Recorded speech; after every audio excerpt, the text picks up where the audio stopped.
Oh, City Hall? I think so, yes. I Hero, what do we call the thing where you go get your passport? Where do you get a passport in Where do you get your English? passports from? I don't know. Passports. They're weird. Oh god, loud music. Adrian, please, quiet. Calm down, Adrian. Post office? Yeah, and that's the other Post thing. office? Well, okay, so it's not so much that the postal office issues passports, it's you can go there to take the picture and get all the forms filled out. Or get all the forms to fill out. I think there might be a discrepancy between how you get a passport in different countries. I think it might be, yes. Just might be. Because with ours, it's just, in our town, you have, like, a governmental branch that takes care of everything in the town, and that's also where you can get your passport if you live in that town.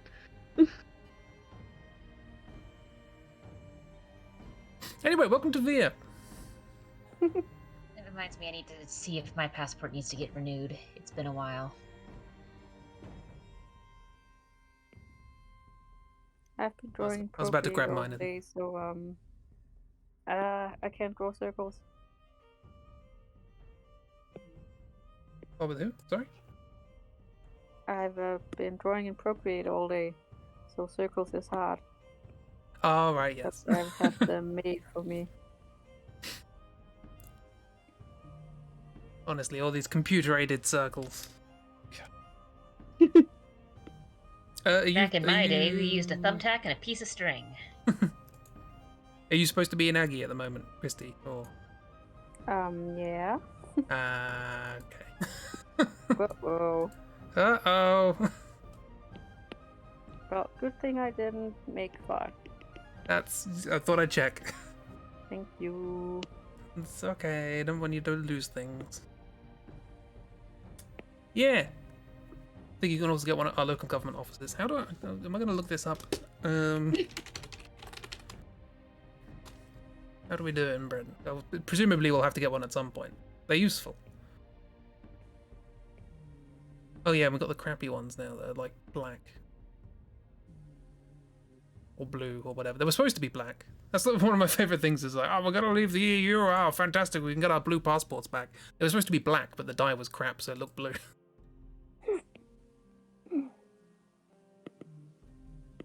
Nostalgia being crap. How do get? How do you get? I mean, How do get? Oh, I could just do it online. Online? Apparently it's £9.50 we've got cheaper an to do online online. process as well. Oh yeah, and we can also pick up passport application forms from your local post office. So But this is why I don't have an English word for it, because apparently it doesn't exist here. but hold on, what do you mean online? It's a passport. It's supposed to like validate your identity. Well, you do it through you do it through the government's website. Like it's not just some random don't want Amazon. Even then. Okay. So I can't speak for how it's done in the UK, but I can speak for how it's done here. Basically, you fill out the forms online, and you have to submit valid documentation. What? There's documentation in forms, and things have to be signed off on, and I think we had to have someone do crap. What are they called? Notarized. And yeah, you do have to have proof of identity. Now, granted, I guess you could send someone else's proof of identity.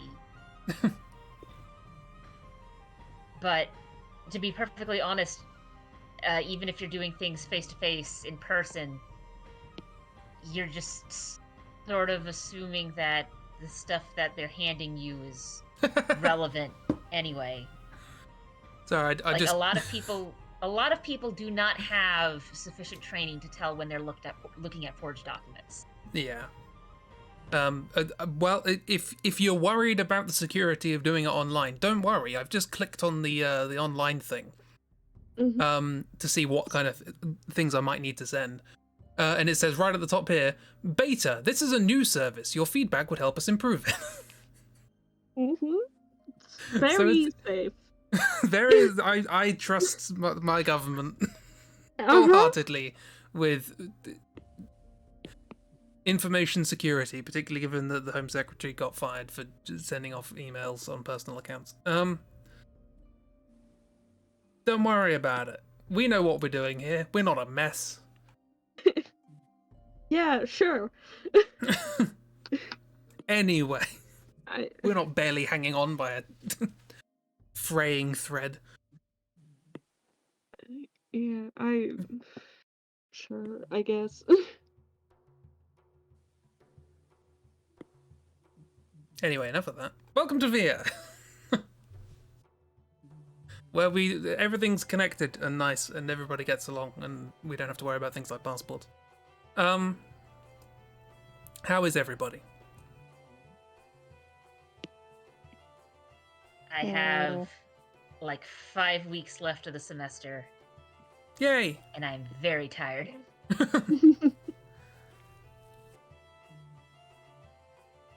Well, you can count them on one hand, so that's good. Ooh, look, this is a big old bendy cat. It's how we draw our kind of Halloween mascot.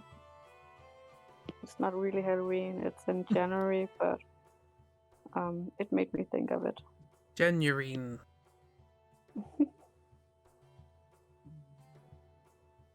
Yeah, and also little. I mean, I'm all for using Halloween to push back Christmas even further back. Yeah, if you have Halloween in January, then you can have Christmas in like March. Yeah, I've Halloween is becoming a bigger thing here because I've seen like primary school kids walking around the neighborhood with like Halloween costumes on, which is pretty recent.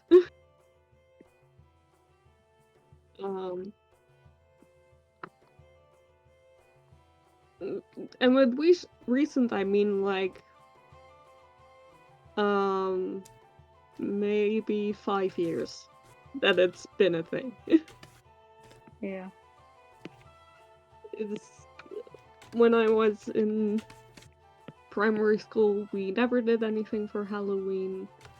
Only really became aware that it even was a thing when I started, like, actively going on the internet and seeing things about it. And there was like a little event when I was like 14, 15, but it was kind of more the exception than the rule. Has there been a big culture backlash in your country as well?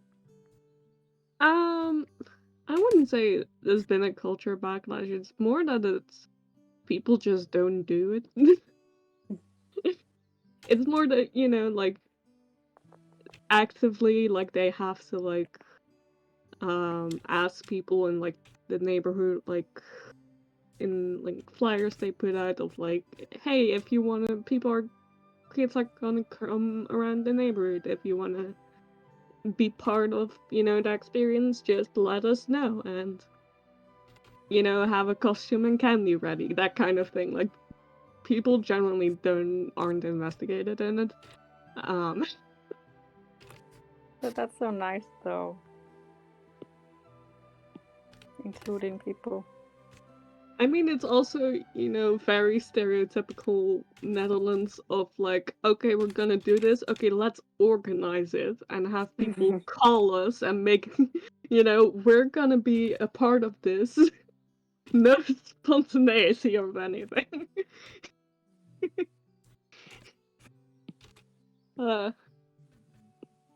It's something I find always think is really funny to find out how, like, not spontaneous we are. I think it's nice because I remember when I began living for myself, and I was wondering like if there would be trick-or-treaters this year, because every year there'd be more children into Halloween stuff, but then being prepared and no one coming, and then the other year I wasn't prepared and a lot of children came. It'd be kind of nice to know what to expect. I think we have a kind of general idea here of like, if you haven't put something up, like a, you know, just like a little glowing jack-o'-lantern thing or some decorations or whatever, then it's generally assumed to don't knock on that door. Which I think is a Yeah, pretty... we've got a similar thing here. Typically, if you leave like a porch light on or something, which serves two purposes: one, to note that hey, you can come up to this house, and two, so that any parents can still see the kid when they're walking up to the house. Yeah.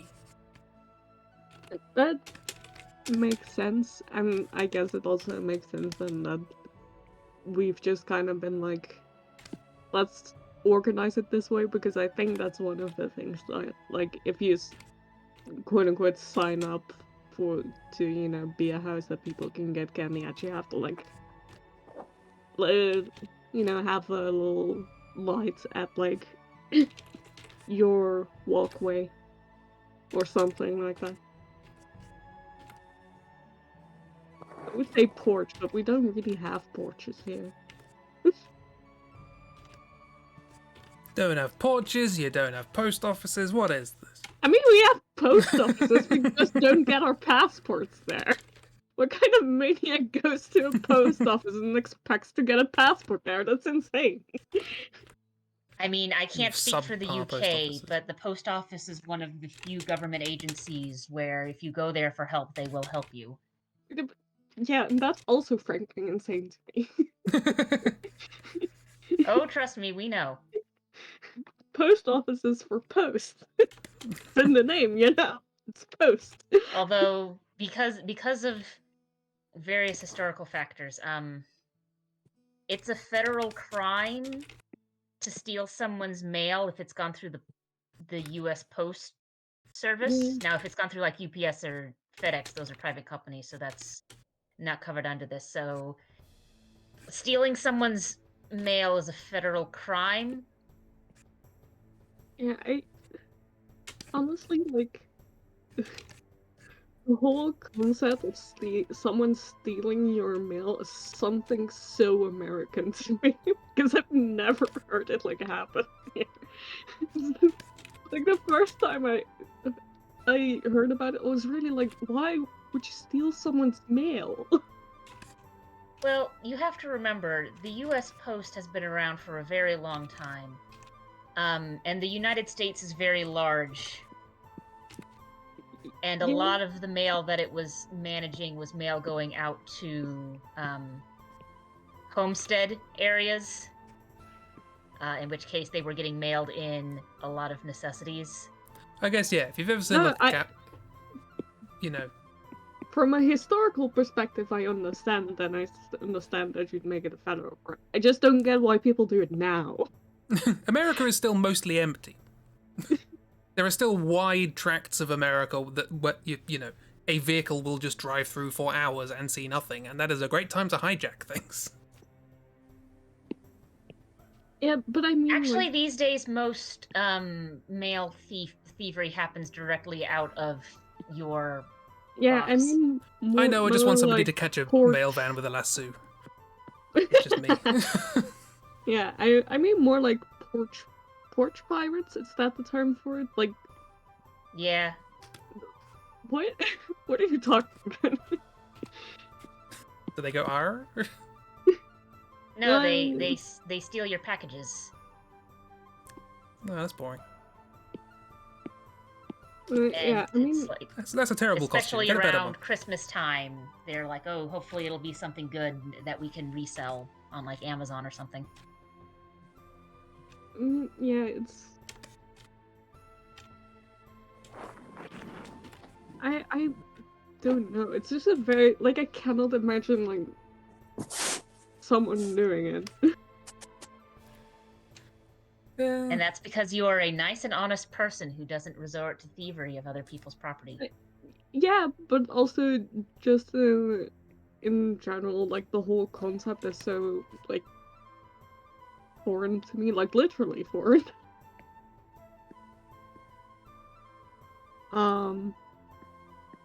Especially since like, you know, it's very often that people, because technically like, most like package delivery services or you know the post with packages are if you're not home they either like leave a note to tell you to come pick it up at your local post office or a package retrieval point, or they give it to your neighbor and they'll leave a note saying we'll left it with your neighbor at this house number, you can go fetch it then. And sometimes they just leave it in your post box and go like, yep, we've delivered it, goodbye. And it's always fine. I've had several rather expensive school books delivered like that of just, well, your mailbox is big enough for this, so... Cram. You're going to be cramming... This is an education book. You'll be cramming it eventually. I can cram it now. Get it. Yeah.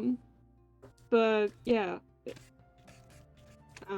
But that's mostly because we have an outside like mailbox and not just which is like a little bigger, like a trash can hung to the wall. Not really, but it's a little tiny little thing. But most doors just have the slots you can push mail through, and that's it.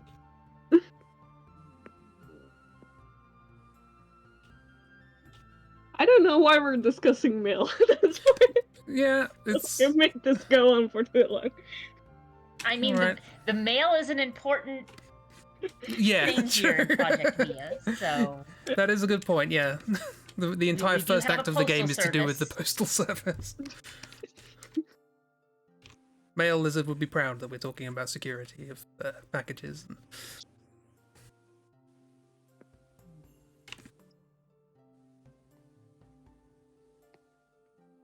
Or they would think we're overthinking it.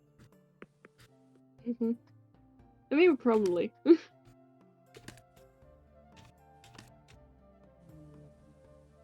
Well, we They probably already have established that the postal service has to deal with the lizard mafia messing with the mail, though apparently it's not to the point where they really care about them because the goons are just not that competent at it. Mm-hmm.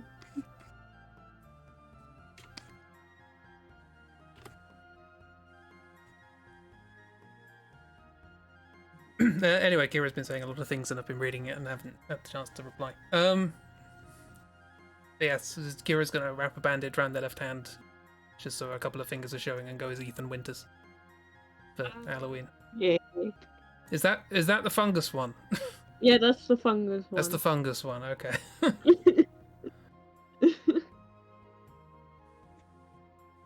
I think didn't like there was like a DLC that came out for that game recently. I remember watching the beginning of it, somebody playing it before I realized I didn't know anything about the game, so there's no point. But like the first thing that I saw in it was like references to mushrooms and fungus and stuff, and I was like, I'm out. I can't be doing with this. And it's fungus man. He has a daughter. Yeah, he's a fun guy. Yeah. I think the DLC is about his daughter. I'm not sure. I mean, because he's Is she a technically fungus? dead. I mean, are fungus ever actually alive? I mean, Yeah. like, yeah, but he died, but maybe he didn't. It was the whole ending of the game. I ordered a few art books back in January or February and still haven't seen them. That's not good. Nope.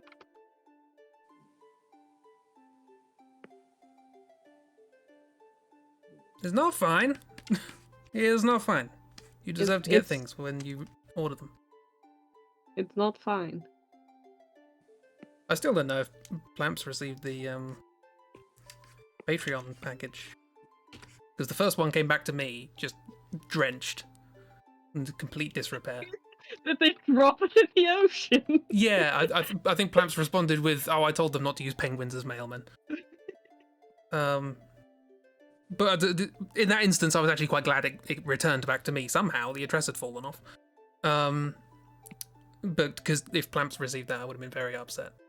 So I sent it again in like a big waterproof thing.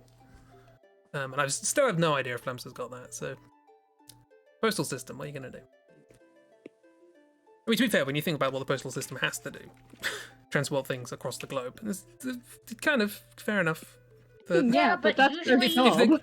if they're going to advertise a reliable system, they should have a reliable system, you know? I mean, usually though, if you're transporting something from the UK to the Australia area, you're putting it on a plane or in a boat, not in the ocean. Yeah. Typically. But on this occasion, they thought they'd try something different. They tried the penguins. Clearly. Aggie kept hopping me off, so I had to what's it called? Not restart, refresh. And then I lost the last line like 10 times, so I kind of gave up. And I'm drawing appropriate today. Sorry. No, so as long as you get to keep what you draw. That's Yeah. we'll work something out. At some point. Maybe that is very... This wizard has seen things. Oh, let me see. Let me see, Aggie. Keep rotating instead of zooming. Oh, this is the so yeah, I forgot to talk about what happened between streams. Chibi made some wizards. Let me get the picture that it made, or pictures, plural. Tried to make a wizard trio, and instead I made a wizard duo. But no, I don't know I if we'd want to add a third one to this duo. I think there's enough chaos with just these two. Yeah. I personally considered the jellyfish to be the third one. But Okay, that's good. Then there's 3 of them. So there's a wizard scientist who's doing electricity magic studies, and their assistant, I believe you described them as the assistant that runs exclusively on caffeine. Yes. I mean, clearly they haven't slept in like the past 7 weeks. So, you know, they have to run on something. Electricity, he's the experiment. Also plus, yeah. And also the jellyfish who's there, and is part of the tests. Whether willingly, I don't know, but they're there. So Doubtful, but you know. He's out of water, literally. Also pirate. This is a pirate finished version of a sketch. Yeah, I made that a while ago on the stream, and then I made the rendered version, and for some reason never posted it, I think. I don't know. It's good! I like the feathers and stuff.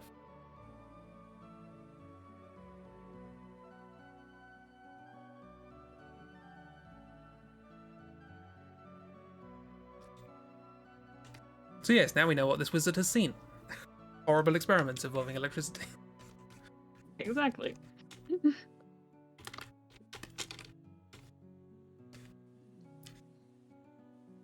Right, well I've basically finished drawing the goons in Halloween costumes. They're very good goons. So I want to say I haven't drawn anything today, which is not strictly accurate, but I haven't drawn anything that made sense today. I've drawn a lot of lines. Although Kiro has told me that apparently there are things in Clip Studio that can do that for me, so...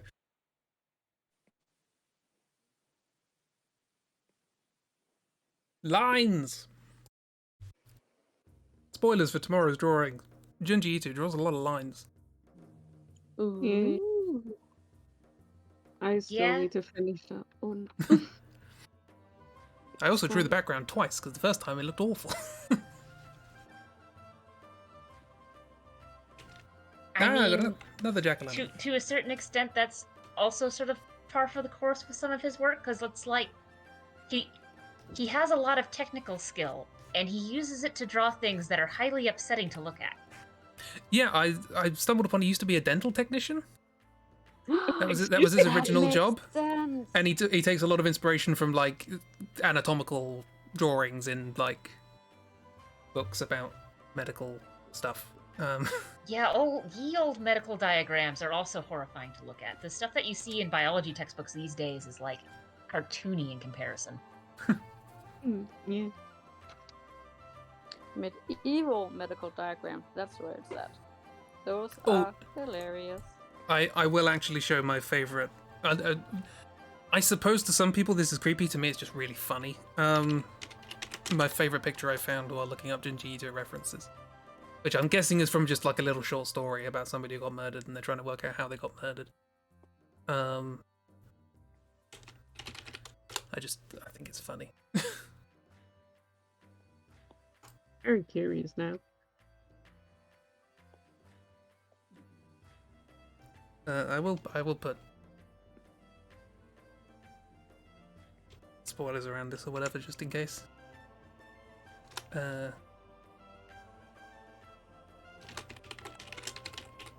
Trigger warning, Junji Ito. So yeah, if you don't want something, maybe a creepy concept, then maybe don't look at this. But I just found the idea kind of funny.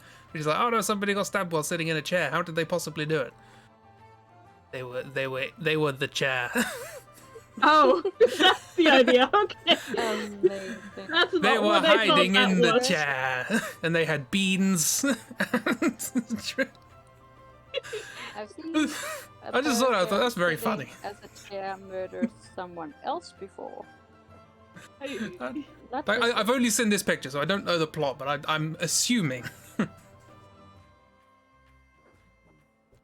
I don't know, man's got a sense of humor. Like, it's creepy, but at the same Yeah, time, like I said, also it's very like- silly.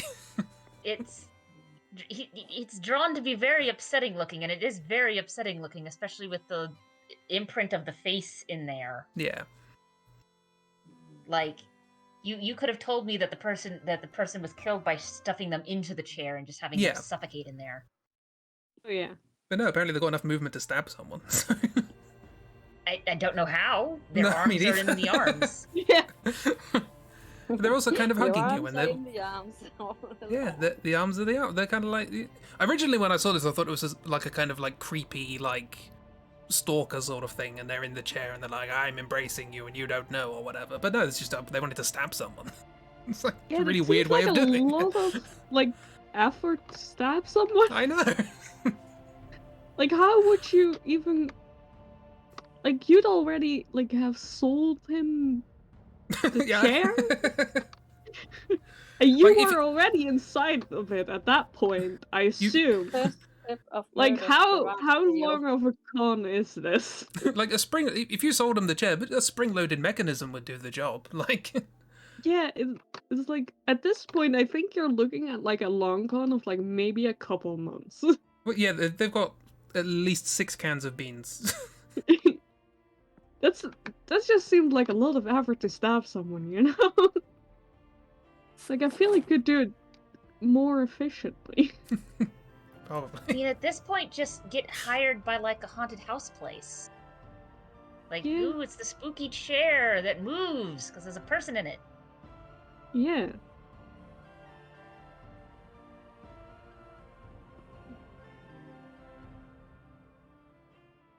But yeah, I mean, Junji Ito stories aren't necessarily supposed to make sense. They're just supposed to be very unsettling. Yeah. And that also, to a certain extent, includes the one about the cats. Oh, it's Cat Diaries. I did have to look up references of how he drew cats, because drawing a cat, but... Thing Yeah, against Cat Diaries, then. Very upsetting.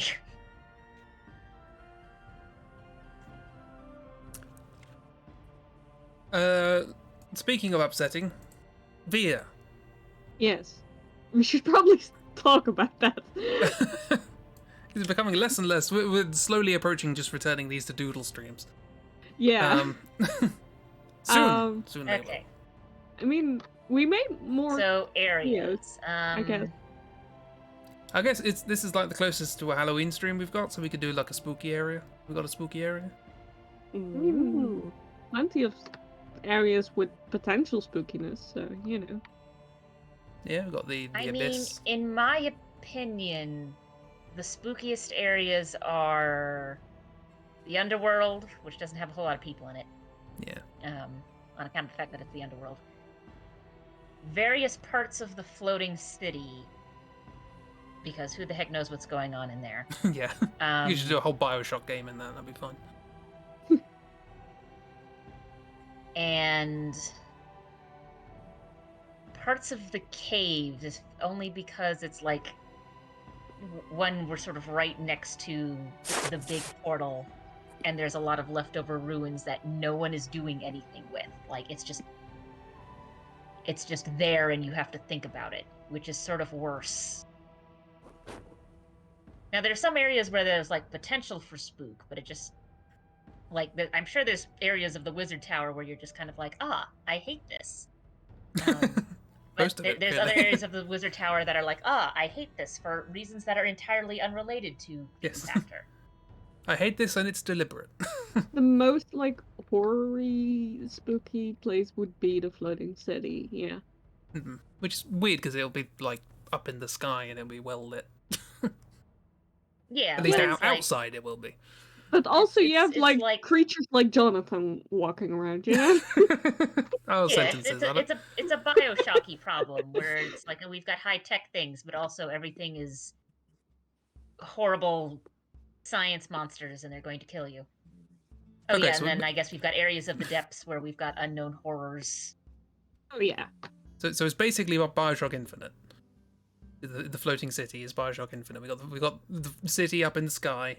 It's nice and bright outside, but inside it's all dark and horrible, and there are weird mutated people around, and there are robots and strange hybrids except at this of the point, two. the floating city doesn't have any areas where it's like, oh yeah, we can pretend everything is nice and fine here. It's just all horrible now.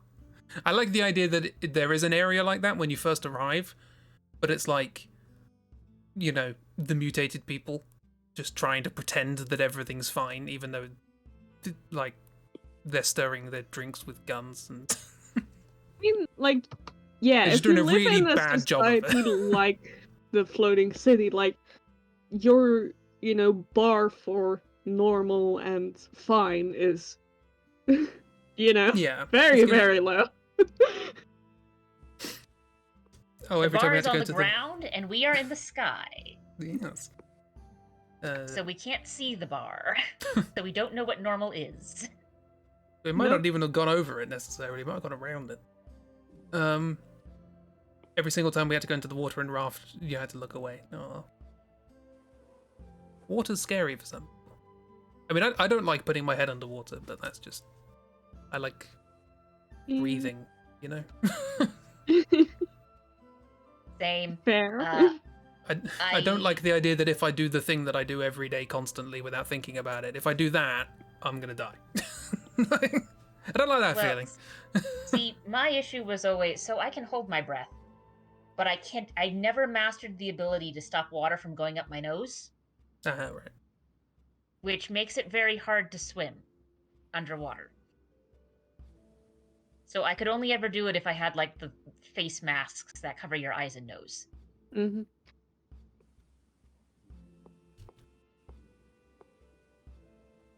So what we're saying is we need to somehow bring the water up to the floating city so we can have both. The middle of the floating city is just a big old sea. A city built around a lake. They probably do have some sort of water system. No, they just harvest it from clouds.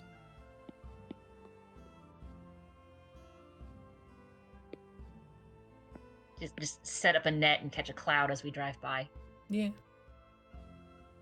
Oh, yeah, that was a thing I had in a thing ages. That fits in Avonvale. I'll stick that there. Cloud catchers. Okay, so I guess Catch clouds and infuse it into discounting- pillows. Helps you sleep. discounting afterlife, because while that's creepy in the sense that it's like, oh, it's the afterlife, there's important things happening there, but so far we've really only established 3 entities there, like solid entities, instead of just sort of transient moving around entities. So our 3 options are sort of the abyss with sea horror, the sky with Bioshock horror, essentially. I don't know what else I'd want to call that. And the caves with something happened here horror. I mean, something also happened in the floating city, but that's a continuous thing that's happening, so. They My all immediate have potential for creepiness.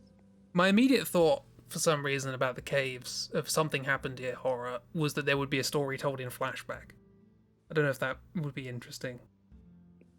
There's just little gameplay segments that occur in flashback. Yeah, I think that'd be interesting. could be all like desaturated and everything. Yeah. Eh. Sepia tone. I don't know why it'd be sepia tone, presumably. That implies that sepia photography existed at the time. But... Is it going to be You don't something that remember the... Sepia? Is it going to be something that the main character is aware of, a la FF8? Or is it going to be something that only the player is aware of, and it's like, oh no. It could be the secret third option. That it's something only the player is supposed to be aware of. But the character also does know about it, and that just breaks the narrative.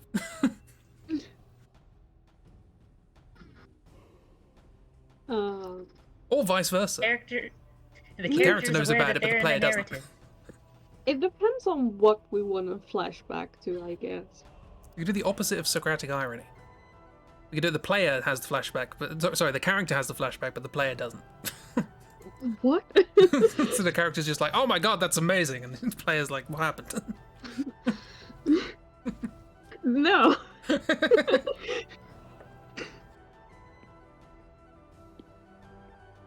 Sorry, has drawn a continue with your line. serious suggestions.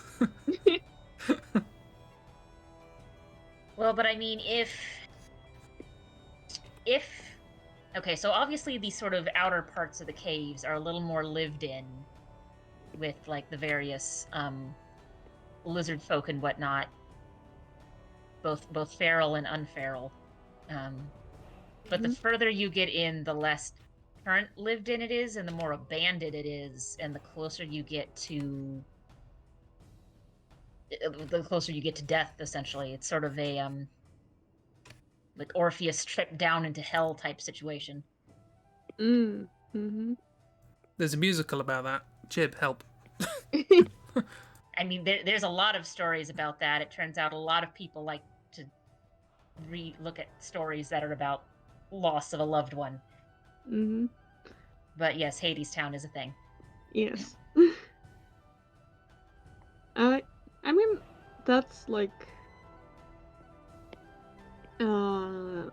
also like getting a bit into existential horror, I guess. Of like, you know, if your character like meets these, I guess that would make sense of like the deeper into the caves you go and the further you get to like that's domain, you kind of get like people who also ventured like this far and kind of are forgetting like their memories, but because you're technically not like a full person, you kind of start like regaining things, so you get a flashback. If we want to combine those ideas of like, you get it? Like, for you it has like the opposite effect because you're technically dead.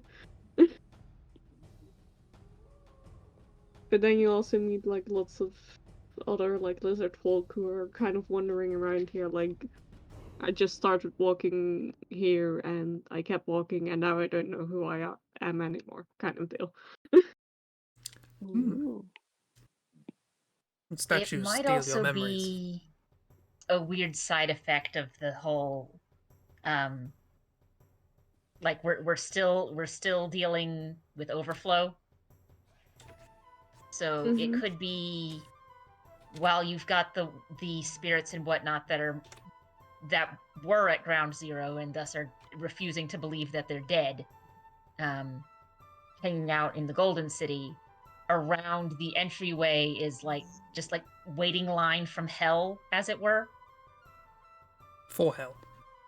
Where every so often you're just sort of walking through and then it's like, oh, these aren't my memories. These are the memories of the leftover bits of someone that I just walked through.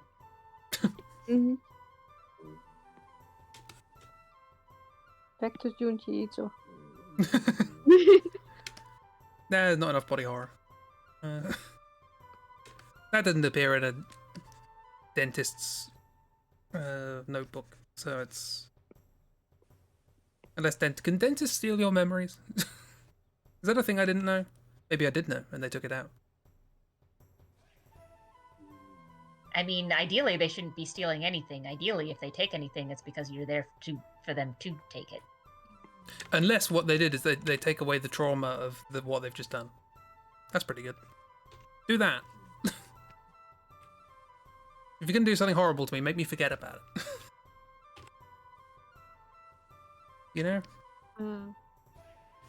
I am sort of wondering about your experiences with the dentist, considering like the only time I've had a oh god no freak out experience with the dentist is literally with one dentist that we stopped going to shortly afterwards, who for some reason had an open floor plan. Oh yeah, you which is talked just about. not a good idea for a medical facility at all. Not really, no. Well, the one thing that I think from a previous conversation, the one thing I do recall is that it is standard practice in America, or seems to be standard practice in America, that if you have a tooth out, you get knocked out. Which is not standard practice. Which is not standard practice here. It depends on the number of teeth and like what the issue is. So if they have to do like major cutting and surgery to get it out, yeah, they're probably going to knock you out because that's going to take a while. But if it's apologies to anyone who doesn't like dentist stuff. if it's a tooth pull thing, we've got what's called a local anesthetic that basically numbs the area around your mouth so that you don't feel the pain when the tooth gets yanked out. Anyway, general summary. They tried to take a tooth out, didn't happen. Well, they got most of it out. And then I spent a month and a half with half a tooth in my head. Waiting for somebody who actually was qualified to get it out. And over the course of that month and a half, they gave me a list of all the things that could go wrong in the procedures to come. Yay. And that's how I developed health anxiety. Anyway, Project Via. Less teeth stuff, please. So Junji Ito, no. So existentialism. I like this memory thing. It gives the caves their own sort of like gameplay flavor. Well, and then it also gives us, so now we've got like the outer caves where you've got sort of this idea of like, okay, there are some ruins here and lizard people have sort of taken it over to various extents. But then when you get deeper into the caves, that's when shit gets weird. Yeah. Like there aren't really people living here as so much as there are things left over on the line too. And then you eventually find, oh, it's the portal, and you go into and you find the void afterlife, and then you have to fight Mr. Tubbs. Like you've had all of this existential weirdness going on, and now you have to fight a giant cat. Have fun. Yeah, that's pretty standard.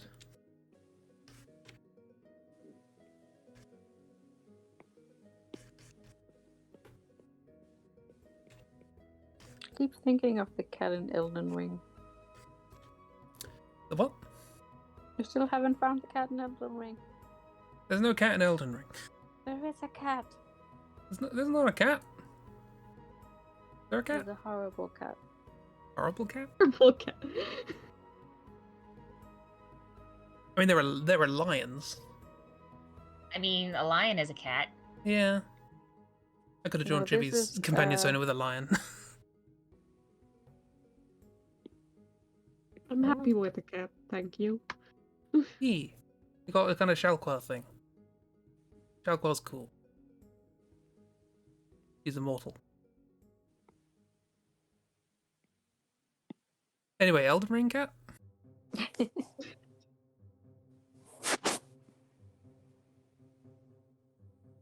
I wanna see a horrible cat. Google it.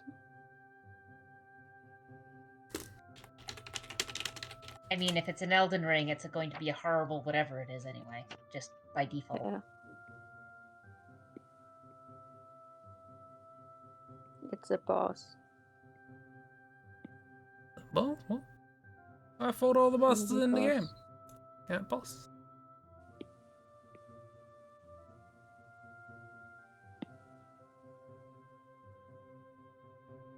I thought I can gain grumps. So I can't Oh, say there's word or anything. okay. There's the thing I can think of that might be what you're talking about is rather confusingly called the Watchdog, Oh. and it's like a kind of gargoyle-y thing with a that's Look sort of like a horribly yeah. It does have animal. big pointy ears and it's got a tail and it's sort of sitting like a cat, and it just I sort of thought that moves. cat. Yeah, I thought it was a cat at first. Apparently, it's called a watchdog. It's just a thing, and it like floats and it moves very awkwardly and janky, which I thought was pretty cool. I thought it was a stuffed cat. I don't know what its lore is. Just a thing made to look after burial places, I guess. That's my assumption. I mean, Yeah. Dogs.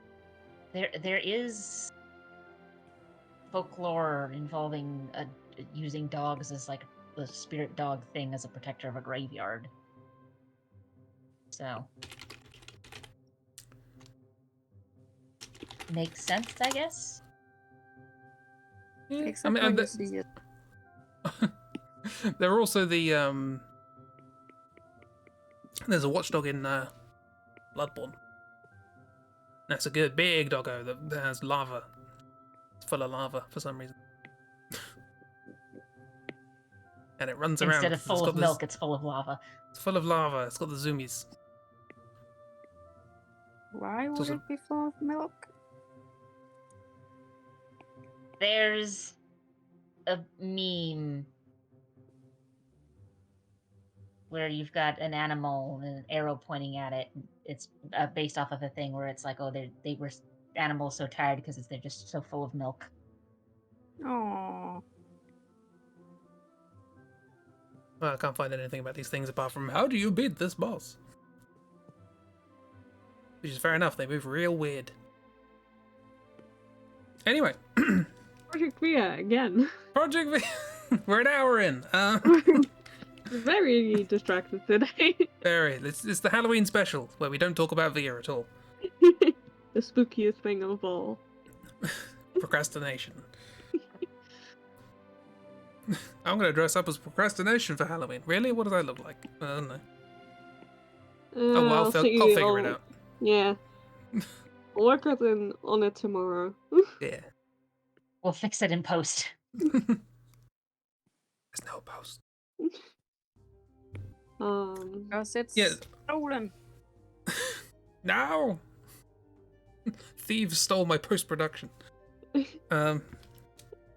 Yeah, I like this idea of, because to me the cave's like central thing was history, right? Mm-hmm. So you had this sort of ruins and sort of the people ransacking them and the archaeologists and all that sort of stuff. So the idea of incorporating that into like flashbacks into the past and also into the concept of memory, it all sort of, it's thematically appropriate, I feel. Yeah, it seems to fit rather nicely. So how do And we the way we use can it? actually get the history of it. Yeah. I mean... Well, and also since this isn't an area that you technically have to go to, depending on what you decide to do or not do.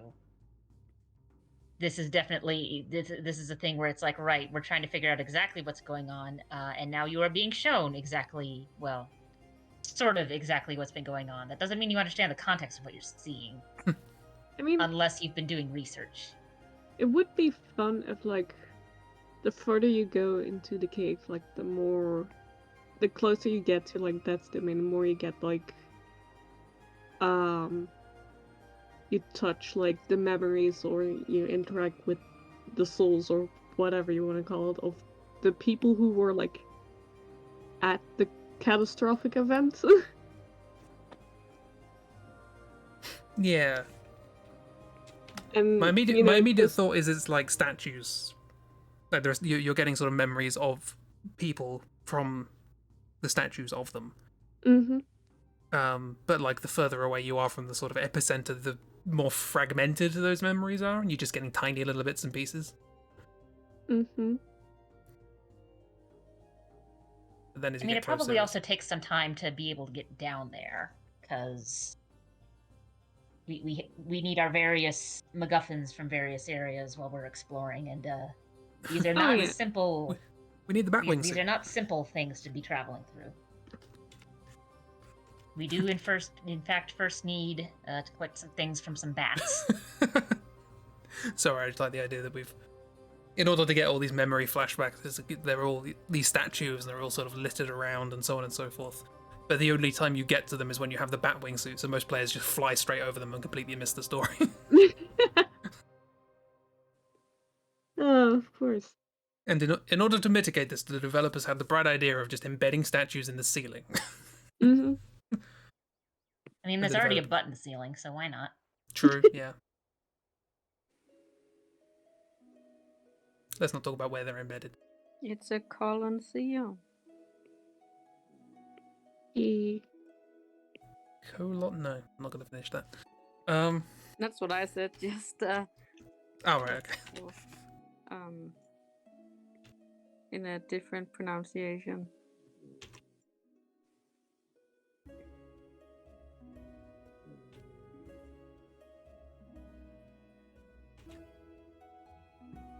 Colosseum. I don't know. Well, mine was more biological, but we won't go there. So yeah. So what do we? What is? Talking about this idea of like, oh, it's the story of the past and so on and so forth. What is the story? What narrative do we see in Fragments? It would be. I mean, I figure at least the early ones is going to be more people who have no idea what happened. Oh yeah. So like at first it's people like more describing like what they felt or like what they experienced. Of like, suddenly there was a big light, or something vague. And then like the further you get into it, the more you get like two very specific people of like, well, I should have never hired a wizard to fix something or something like that. well, because we know we know the people who were like really insistent on, no, we are definitely not dead, ended up in the floating city. So a lot of the people here are going to be spirits of people who just weren't hanging on to being alive all that much. They just haven't been processed yet. This is the waiting death room. is swamped.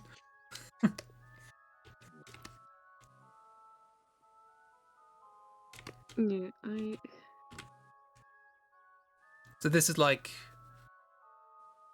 is an Act 2 thing. We're trying to dig deeper at this point, because we have disclosed that we are drinking the floor soup. Yeah, I figure. Or maybe you can get this might even be, if we do like a 3-act structure thing, this might even be an Act 3 thing, really, because this feels like something that you'd only be able to do after visiting every single area, and there's some of the areas that you don't get to really while you're still working for the Postal Service. Slightly selfish question, because I just wanted to know whether to draw the hat. To draw the postal hat or not. I don't think so at this point anymore. Okay, I didn't cool. think we'd be in the postal hat at this point. Night helmet it is. Because I imagine, like if this is on your way to life and death, you've, like Ragdoll said, you've been through, like, a deeper version of, like, all the areas, or at least some of the areas. Most importantly, the Golden City. Right. I do imagine there's, like, some...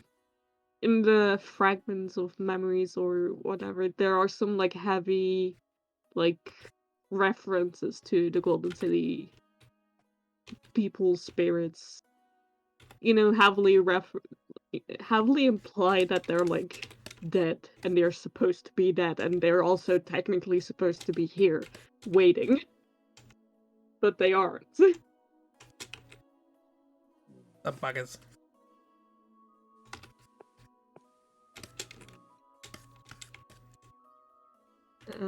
Yeah. They wanted to make their own afterlife. Make their own afterlife. Most aren't, like, even, acknowledging that they have died in the first place. So what do you mean we're dead? We're corporeal, see? Clanks armor. Yeah, exactly. It's very much like... I imagine, like, death.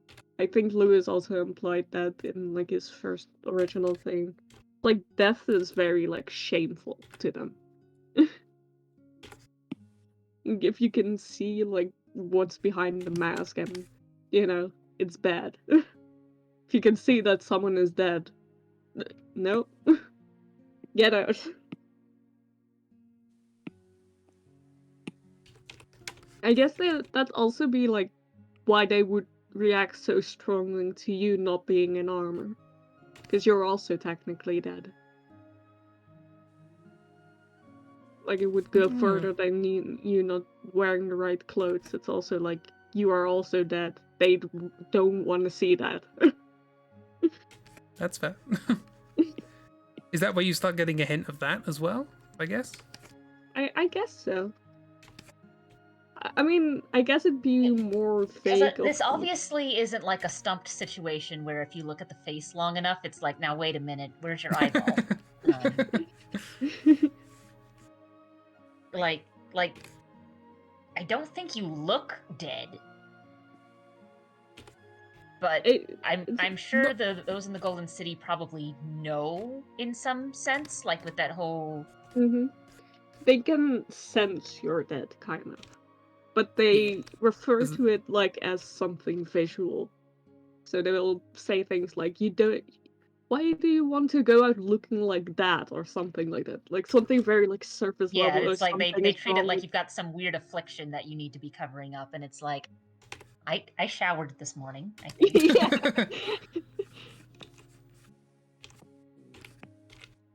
Like, what do you mean I need to get my dirty self away from here? I've bathed. I mean, I look pretty fancy as well. I'm not wearing, like, full armor, but, I'm wearing a clean uniform. Clean postal uniform. This was at the dry cleaners before I put it on. It's been pressed. So, yeah, it's very something that feels like they're referring to it as, like, either, like, you have something wrong with you, you have, like, an illness or something visual about you, but it's that they can sense you're just like them, essentially. And they don't like it. No. It's the opposite of you're not me, fuck you. Yeah, you are like me, fuck you. Fuck you. You're too much like us. Cover yourself up. Disgusting. I'm in this picture and I don't like it. Yeah, perfect.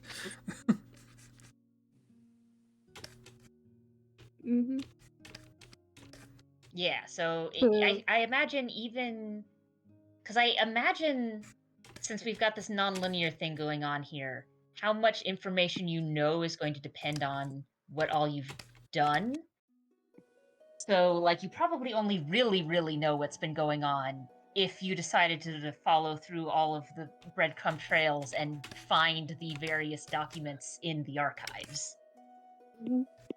But I don't imagine that you really have to have gone through the archives in order to get to this area. You just have to be aware of how things are in each of the areas. Maybe not even have finished things yet. No, I imagine, like, if you know surface level what's going on in, like, or not surface level, not postage surface level, but So surface level. This is a box. This is a building. like Press X to more of punch. like This is some where my things that are ungrateful going. nephew lives, who doesn't write home and never sends thank you cards.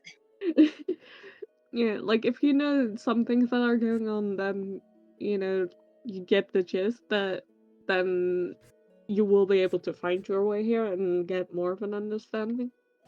Because I imagine you don't have to like have gone through the whole Golden City questline. You just have to have gotten to the point where they start like, saying you need to look better. To get a feel of like, okay, something's like off here. I can kind of try to figure out what. Another interesting thought. So, we've sort of set this up where you could technically fix things without ever having met life and death. Mm-hmm. Do you think that maybe we could have it so it's like both ways, where you could either do everything outside of the caves without even really knowing why why it's important for you to diffuse all of these situations, and then eventually find life and death? Or you could also go the route of, hey, something weird's going on here. I'm going to explore down this cave. Oops, life and death. They give you more context, and you're like, right, okay, I'm going to go back up and fix things. Or potentially not fix things and go, nope, we're not dealing with any of this. Yeah, I can imagine it goes both ways. Like, either way, either if you're like aware of life and death, that they are a thing, it doesn't matter like when you figure it out. Like, stuff still needs fixing. you know? um, but yeah, I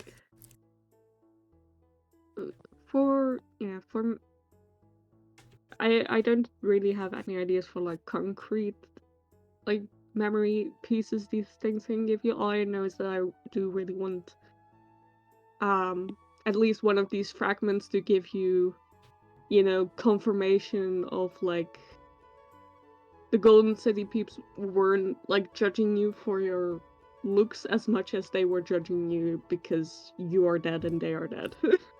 Oh, idea. Ooh, What it is. if some of these remains are some other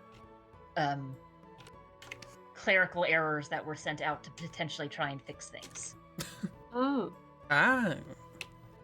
They're like your predecessors in that sense. Yes, because I have a feeling life and death have been trying to fix. Well, have Or been not trying to get even, like- something to fix this for a while. Not even like predecessors, like maybe somewhere at like the same time as you, but just arrived here early and didn't try to fix things. And kind of got, on Death and Live's bad side. They got fired. Yeah. Permanently. If you get fired by Death, that just means that, well, you're no longer an administrative error. You're not in the administrative system anymore, it's fine. Yeah, you can just, fix things this way, and they turn you into a weird memory statue for the next one.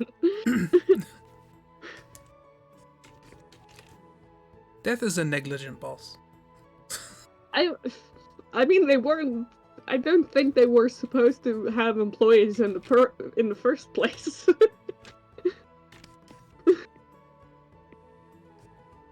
Who's HR here?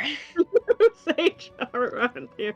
It's also Death. It's again a post-Lizard situation. Only this time it's with Death. I need to talk to the union leader. Also Death.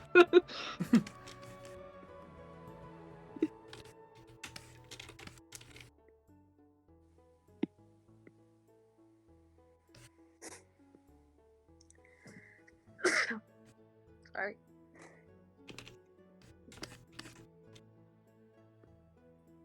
Do not apologize for noses. They do whatever they do, and we can't control them.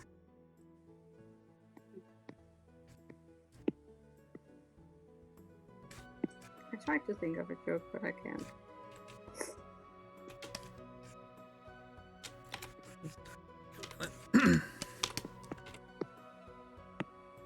Focus on shape before you focus on detail.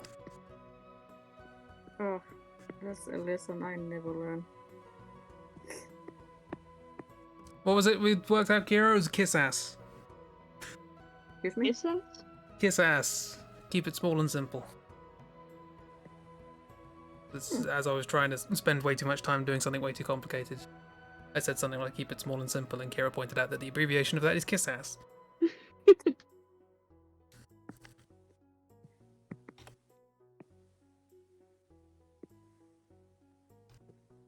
Yeah. Well, I mean, there's also the phrase "keep it simple, stupid." Yeah, that's what I was trying to say, and I forgot what it was.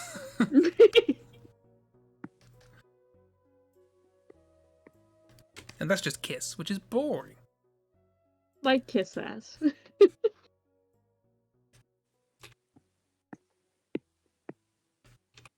It is a very funny acronym, yes.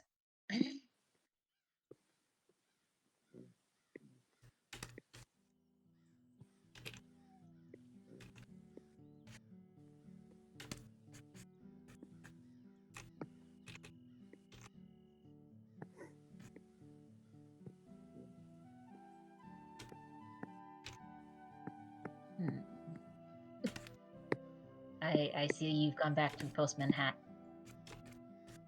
Yeah, this is when you're like first starting to mess around inside the Golden City, and people are like, ew.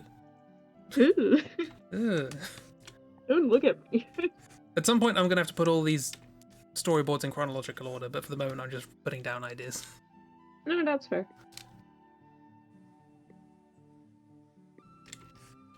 I mean, we've made a non-linear narrative. I don't know if there is a chronological order. We've also got to ask whether it's chronological in the game or with respect to the gameplay. I mean, more It's going to be a sensible order. Yakuza side story situation where you can have side stories going on at entirely inappropriate times.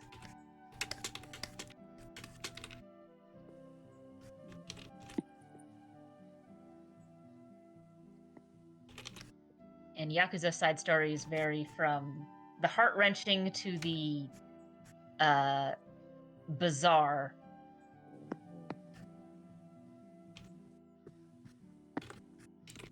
I thought they were all bizarre.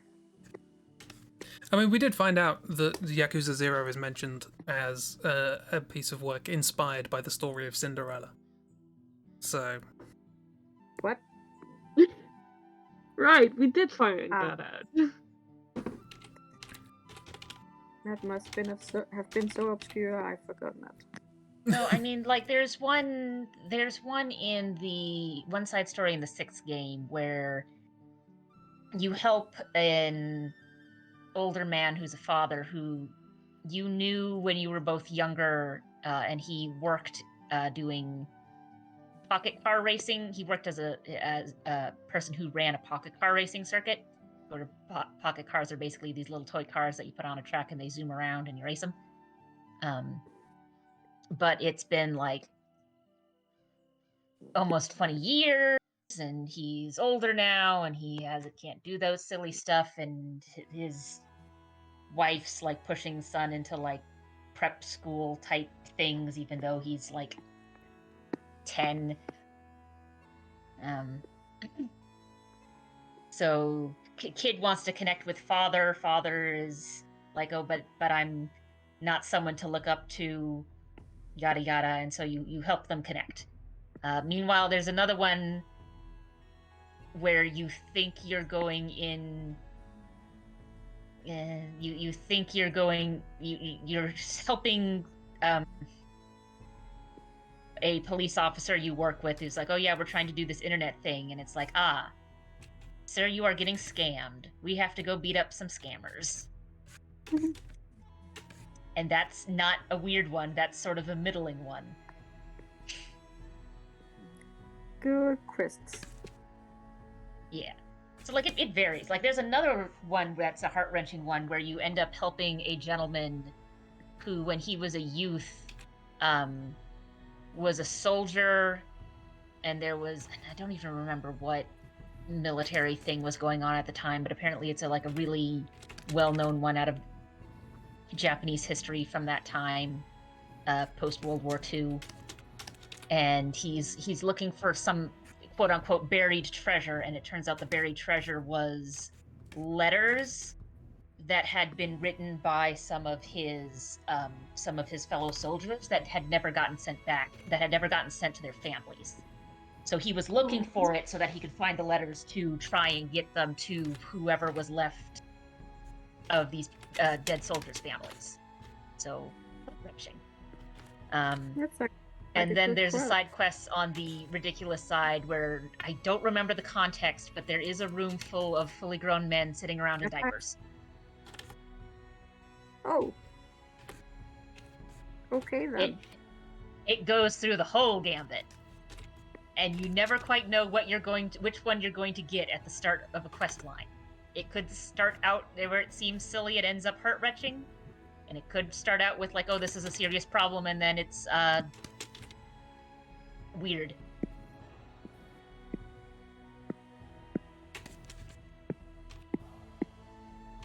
There's another one where you get to be the stand-in for the lead of a soap opera. Nice. Yeah, it's a soap opera-y type thing with like dramatized samurai type thing, and apparently the dude is just sick that day, and it's like, you're about the same build. Here, you do his lines. We need to do a fight scene, and then you need to speak some dramatic lines. Go. That's That's one way. episode we visit the set of us as detectives. One way to deal with not having an understudy, I guess. It just reminds me of that bit in Only Final way. Fantasy VIII. Where I was like, oh, I'm just traveling and I'm trying to find somebody. What, you're filming a film? Okay, you can hire me to be... What do I have to do? Oh, fight a dragon. Got it. Okay, what?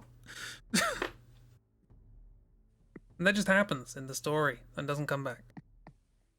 Because Final There's Fantasy VIII. always a filming storyline in anything. If anything goes on for long enough, that's gonna be a thing.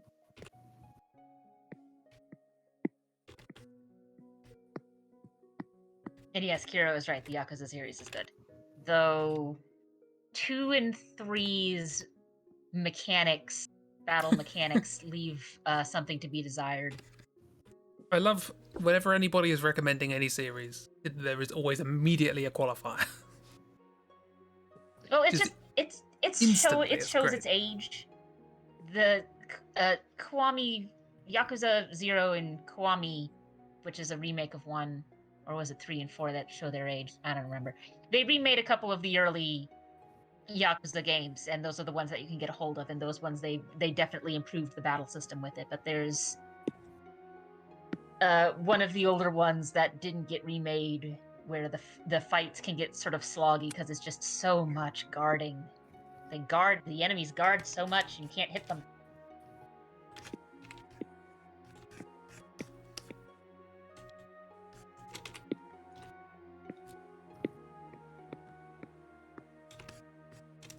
Also, I keep forgetting I don't keep forgetting.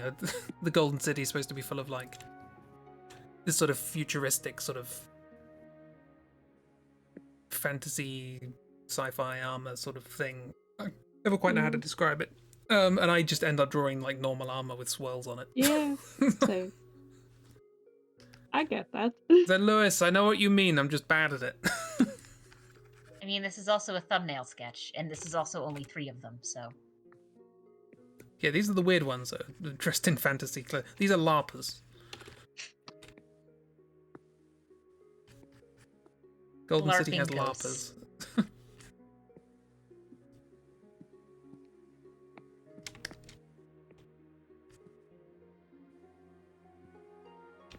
Sorry, the idea of LARPing ghosts is just really funny. Well, you gotta pass the Roll time for somehow, initiative. haven't you?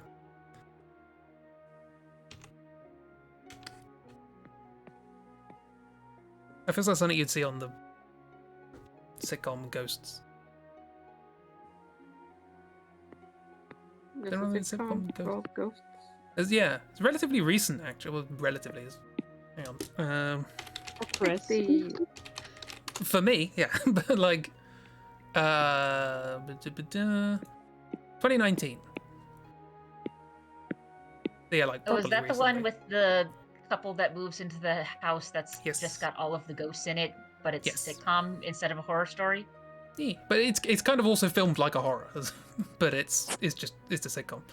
And it's basically the project that the people who did Horrible Histories moved on to. They're like, we want to do something else. They did Yonderland, which was a kind of fantasy thing with I don't think it was with Jim Henson Company, but there's a lot of puppets in it anyway.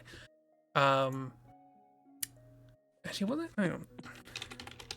Anyway, and then they went on to do Ghosts and more historical stuff as well. I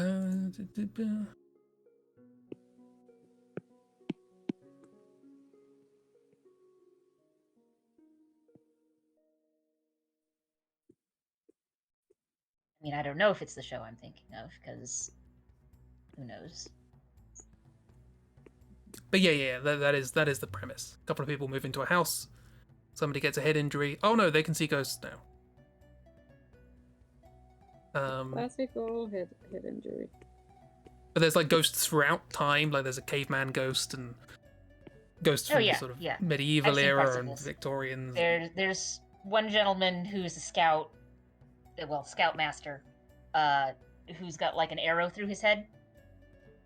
Oh yeah, through the neck. Yeah, it's like they're all exactly in the state that they were when they died. So there's a politician. He's a very recent ghost, so they were able to like track down his family actually, and he's like, I'm a grandpa now. Yay.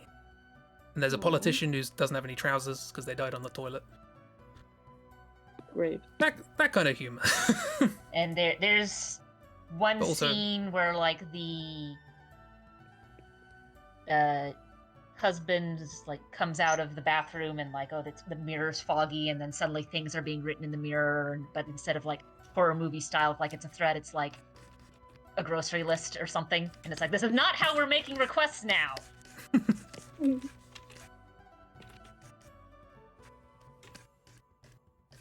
Speaking of politicians and shit, today Denmark votes Tuesday for next leader, and the morning show today had a couple of chickens in a pen with the pictures of the candidates, and the thought was whoever gets shit on the most is probably who's gonna win. Classic. Yeah. I don't get foreign politics. I mean, But it I doesn't would have to be more politics. confused, but I know for a fact that that in ancient Rome they used chickens and birds to figure out if they should go to war that day. Yeah. Turns out it's a So- mistranslation. It wasn't the auspices, it was the ostriches. But I remember when it was like there was a World Cup or something, and they had an octopus that would predict the World Cup results surprisingly accurately. And it's like, humans do this sort of thing. Oh yeah, definitely. I'm not saying it's not a thing. I'm just saying that.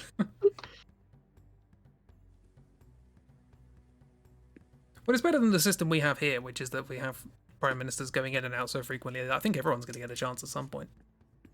I mean, at this point, you might as well put a chicken in there anyway. Just Oh yeah, that'd be great. Yeah, I saw this.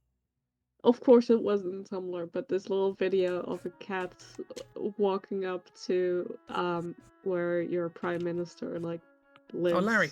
The street, and everyone on Tumblr was like, "Ah, yes, the new UK prime minister." That's Larry. Moving Larry's into their home. Larry is the chief mouser at number 10 Downing Street. They are hired, I guess. Basically, they're the cat that lives there to get rid of mice. Apparently, they're crap at their job, but they have outlasted 4 prime ministers.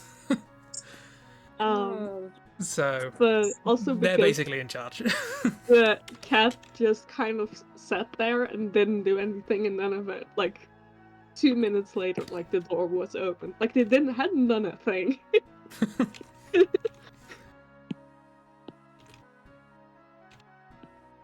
So yes, maybe there'll be a better prime minister than a mouse catcher. Just saying. Oh yeah. I think if they went on the ballot, they'd win at this point. Might be worth a try, honestly. Yeah, I'd go for it. There was... I don't remember if this was a US election or an Australian election, because both elections in various areas will allow you to do a write-in name. But there was one election in either the US or Australia where a significant number of people voted for Mickey Mouse. Now, it wasn't enough for Mickey Mouse to win, but it's still kind of one of those things that, really, guys? Well, if you don't have any faith in the other candidates. It's already like owning like half the properties that exist just in general, so might as well give them your entire country, right? They own Doctor Who now! Yay! Oh, I thought that was a joke. Well, they have the overseas distribution rights, so apologies to anybody who was watching it on like some sort of free service. But also apparently that as part of the deal, they also have creative input, which feels dodgy to me, given that Doctor Who has always been like a publicly owned thing. It's the BBC, we pay for that. Yeah. Doctor Who is a publicly owned show, so it's a bit weird that a foreign corporation now has creative control. Yeah, that feels dodgy. And, not a fan of that. I mean, the majority of this is because of one, large companies buying up politicians, essentially. 2, no one has done any serious trust busting in a long ass time.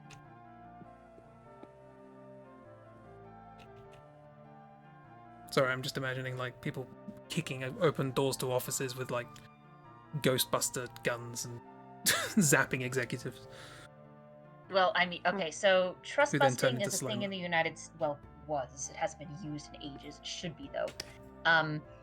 Basically, the idea is that one large company, or even just a couple of large companies, owning everything is bad just all around. So trust busting is basically the thing where if a company tries to buy out too many of its competitors, the government is supposed to step in, say, "Nuh-uh, you can't do that," and split it up. Oh yeah, we have a monopolies commission that does the same sort of thing. Yeah, it hasn't been used in ages because a lot of politicians are businessmen and or have friends who are friends, quote unquote, who are businessmen. God, I don't think we've had any serious trust busting since Reagan. Have to double check though. I did not know it was a thing in America. Like, I wouldn't have assumed that. Well, that's because it hasn't been implemented in our lifetime, really. Yeah, exactly. You wouldn't have assumed that because it technically hasn't been.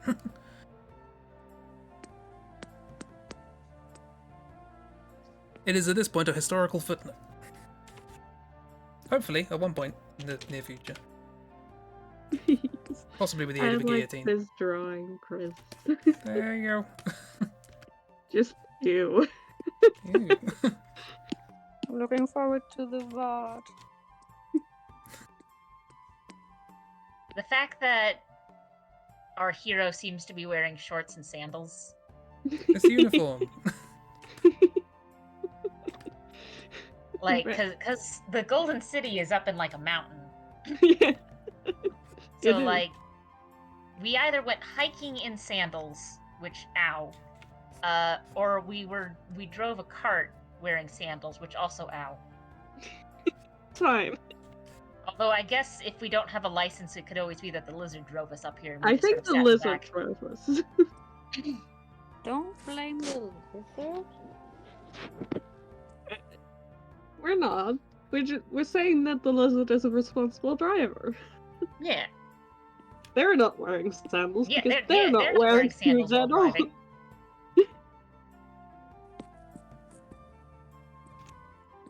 Granted, I don't think the lizard is wearing shoes. Yeah, but But- that's a different matter. I don't think. I mean, it's probably like a lizard mail truck, so it's probably more adjusted to the lizard.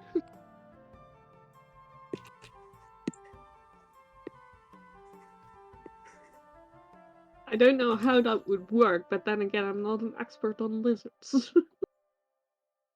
Or What? how they would drive a bus.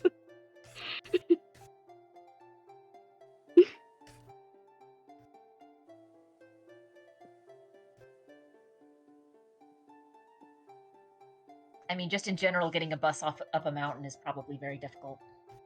I have driven in mountain roads before, and those were like roads that were made for cars in mountain areas, and it was nerve-wracking, and I was not a fan. I mean, it's just...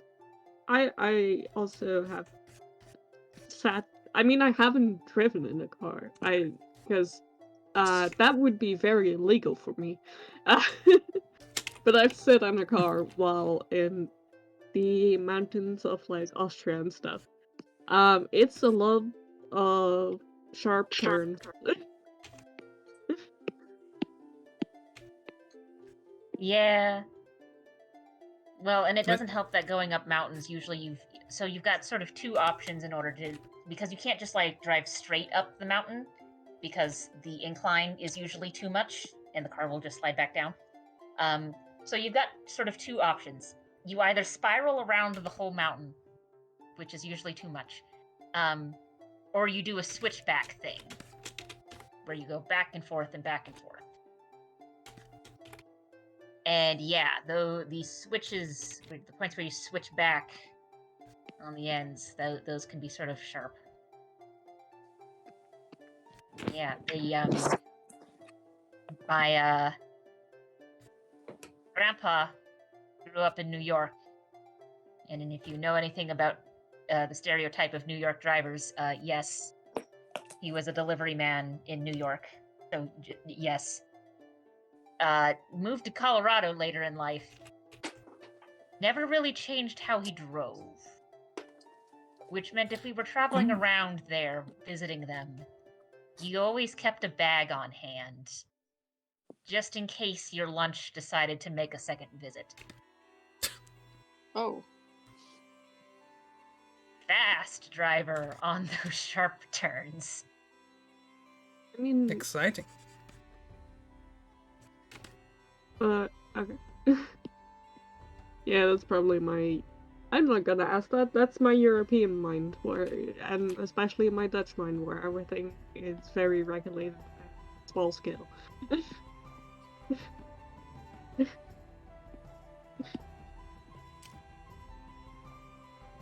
I thought you were gonna What go. is the That's what. elevation? I thought you were gonna say that's my Dutch mind kicking in. So I was going to ask why he doesn't just ride a bike. I mean, listen. That too, but more of like if you drive faster around here, or if you drive faster than the speed limit, that will come to haunt you, because you never know when you're gonna get caught.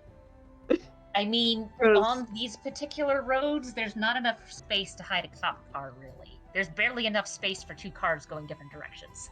Do you have The speed cameras? cops usually don't do that with us. We have things we call, literally translated flash poles, Ooh. which measure your driving speed and will, and your license, is it your license? Like your vehicle, Yeah. like License plate. stuff, and which is, connected to your car, connected to your person. connected to your address, and then you'll get a fine. Yeah, do you have speed cameras? You're not going to find those on a lot of back roads in the United States, if only because it's too far away.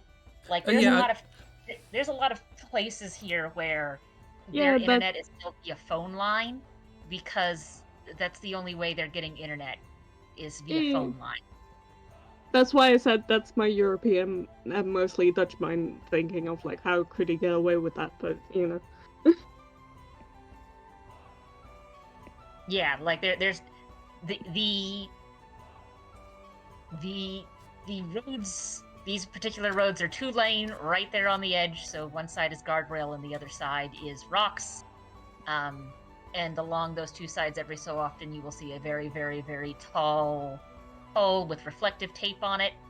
That's so that the plows know where the road is when they're trying to plow the road and they don't accidentally drive off the mountain. Mm-hmm. Yeah, that makes sense. But that Jonathan. That's why I wasn't gonna comment on it, because I immediately realized, like, that's just different infrastructure because our countries differ massively in size. Yes. Yes. Well, and in cities, we'll have areas usually around stoplights that will make note of things like, did you run the red light, and or did you speed through the intersection? But again, when you were up in the mountains, when you are up far in the mountains, they just don't bother usually, because basically the idea is, if you are driving too fast and you are not good at what you're doing, it's going to be your problem very, very quickly. Yeah, we don't have a lot of areas around here like that, mostly because wonder why. Our highest points, above sea level is like 300 meters. Yeah, was it? I've watched the travel YouTuber who does a lot of silly things, and they organised a group ascent of the highest mountain in the Netherlands. And they were just walking down a street. Yeah, I mean, hold on, let me Google real quick. So I just double checked. In Colorado, the lowest elevation is 1,000 meters, and the highest elevation is over 4,000 meters. Nice.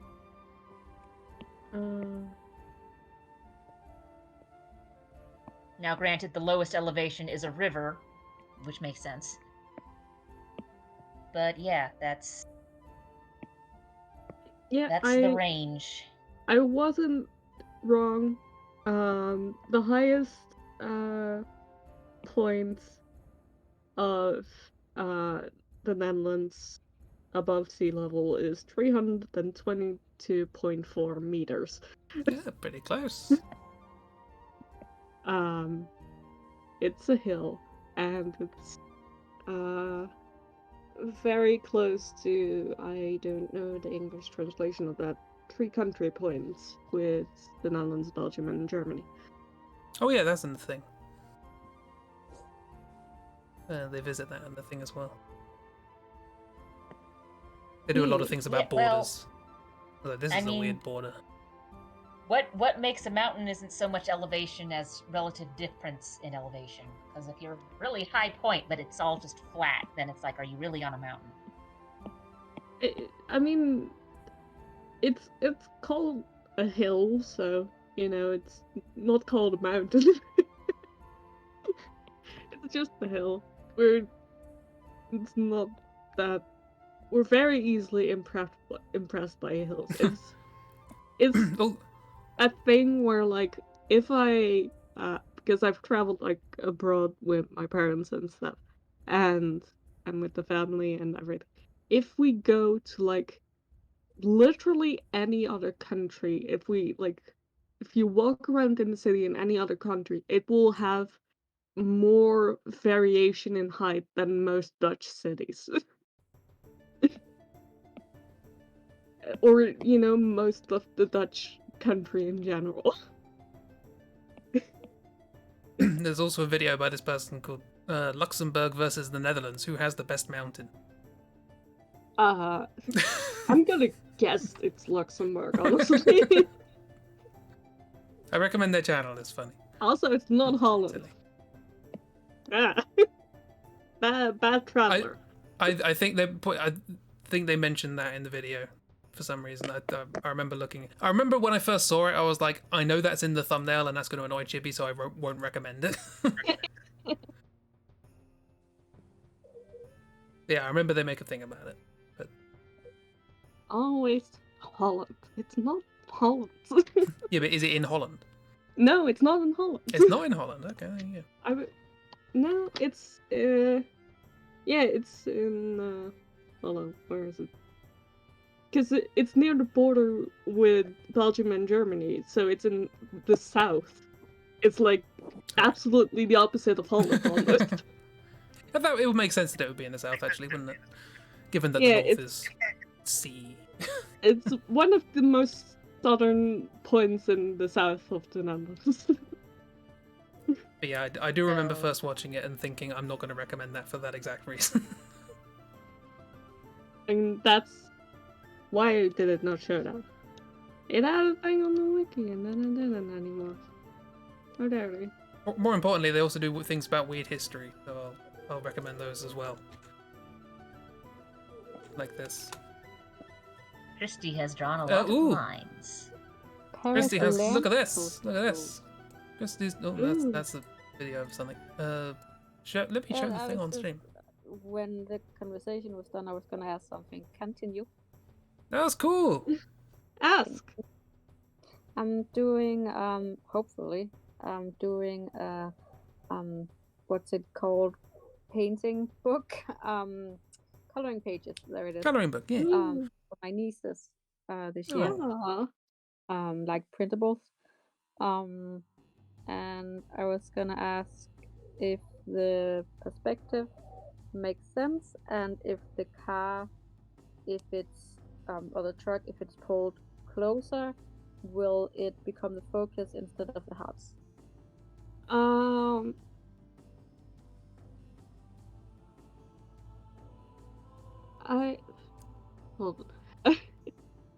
on. Yeah, I can see a couple of issues with the perspective. Yeah. Yeah. But like, does it make sense enough for a coloring book? For a coloring book. That's Obviously. Yeah. Yes. You're much more focused on the coloring than anything else. That's yeah. Unless the person you're doing this for has got a drawn perspective lines herself, it's not gonna like matter that much. If you're doing this for somebody who's getting a BA in fine art, then maybe not. But then again, they could probably make their own coloring book. So yeah, they're 4 and 6. Oh yeah, it's fine. Yeah, I don't think they're gonna notice or care all that much. No. And yeah, I don't think you should pull the car more forwards. I do think then it will be more of a focal point. Yeah, because that would make more sense, but it would also just make it not as nice, I guess. Yeah. It would make more physical sense, but not more artistic sense. Mm-hmm. Yeah. It's always that's always the argument that you have to make when you're doing something that's based on realism. It's like, do I make this look nicer or make more sense? And that's why you have all those wonderful things where you watch like video game cutscenes, and you pull the camera back, and then like between shots everything moves around, or the legs stretch, and things get taller and shorter, and these all happen like between takes, so it all looks nice and smooth when you look through the camera. And it's all good for perspective and stuff, but in real life it's just a complete mess. Because it's like, we're sacrificing realism to make it look good. Do you have any examples to send? I'd like to see that. Probably. Let's have, well, I mean, it's sort of the same sort of argument for smearing in animation, isn't it? Yeah, same sort of thing. I just didn't know it was done with the environment. Oh yeah, I think the objects move to make composition work and stuff. I probably won't be able to find a video very I will Oh, find. this-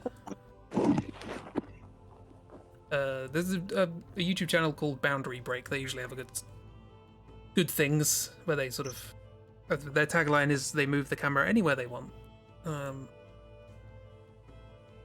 see what's behind your favorite video games. But yeah, I'll find stuff. But I also recommend the video that I put in thing about lamppost boats. Yeah, I want to go back in time only for that. Unfortunately, it never existed, but Aww. it's a very steampunk idea. Even though Oh it was, wait, it's flying lamppost boats. Oh, okay then. oh yeah, it was the idea was that you would have like an above ground sort of metro thing, but they would travel lamppost to lamppost. Like the lampposts would be the rails, as it were. Interesting. It was an incredibly stupid idea, but it was the 1800s. You could suggest these sort of things. Mm-hmm. Anyway, I mean, recommend stuff. With all of the bonkers things that somehow worked, Yeah. you would never know back then if like Oh yeah. was genius or incredibly stupid. This is, historical spaghetti throwing. Fair enough. Let's get back to our own spaghetti. Speaking of spaghetti, Maybe. what else? There was another thing I was going to draw and I forgot what it was. A great conversation starter. I don't know. So so there were the two threads. Mm-hmm. Thread number 1, we got the cave thing and memories and flashbacks. Yes. And thread number 2, the idea that the Golden City occupants are aware that you're dead. They can tell and then sort of keep dropping subtle hints, or not so subtle hints, going, that they take a distaste to the way you present yourself, reminding them that death is a thing. Mm-hmm. I can see drawings. Drawings! Yay. Yay! And now there was something else that we were talking about that I was going to draw, and I forgot. So what else does not come under those categories?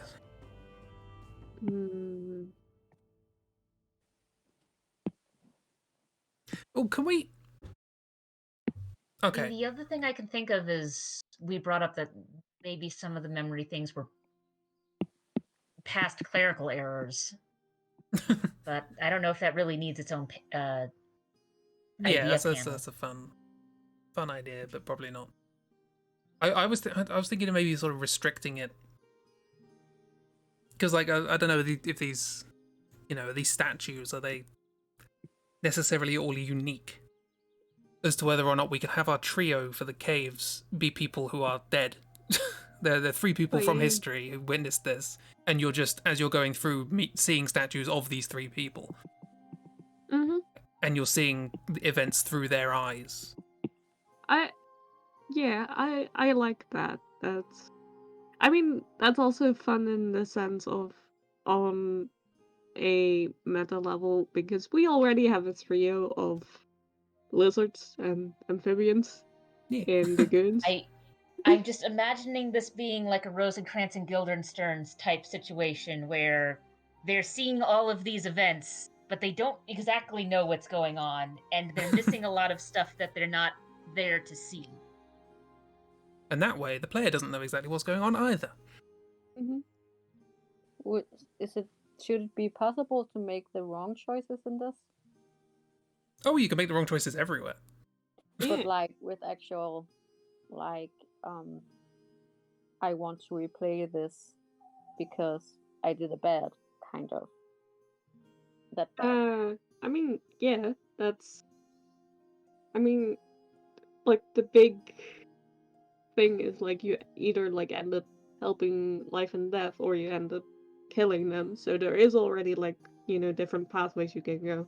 Yeah, every area has a sort of central, not paradox, what's the word? Conflict or central...